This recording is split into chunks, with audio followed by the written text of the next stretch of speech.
ଶିକ୍ଷକ ନିଯୁକ୍ତି ପାଇଁ ପ୍ରକାଶ ପାଇଲା ବିଜ୍ଞପ୍ତି। ଏଥିରେ 7540 ଶିକ୍ଷକ ନିଯୁକ୍ତି ପାଇବେ।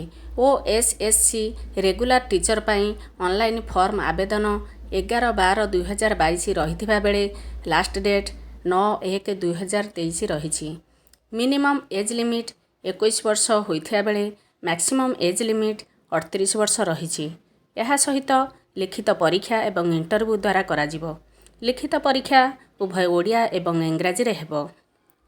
ଆର୍ଟ୍ସ ପାଇଁ 1970, PCM ଫିଜିକ୍ସ କେମେଷ୍ଟ୍ରି ମ୍ୟାଥମେଟିକ୍ସ ପାଇଁ 1419, ସାଇନ୍ସ ବା CBZ କେମେଷ୍ଟ୍ରି ବଟନି ଜୁଲୋଜି ପାଇଁ 1205, ହିନ୍ଦୀ ଶିକ୍ଷକଙ୍କ ପାଇଁ 1352, ସାଂସ୍କ୍ରିଟ ଶିକ୍ଷକଙ୍କ ପାଇଁ 723, ଫିଜିକାଲ ଏଜୁକେସନ୍ 841, ତେଲୁଗୁ ପାଇଁ 6 ରହିଥିବା ବେଳେ ଉର୍ଦ୍ଦୁ ପାଇଁ 24 ରହିଛି।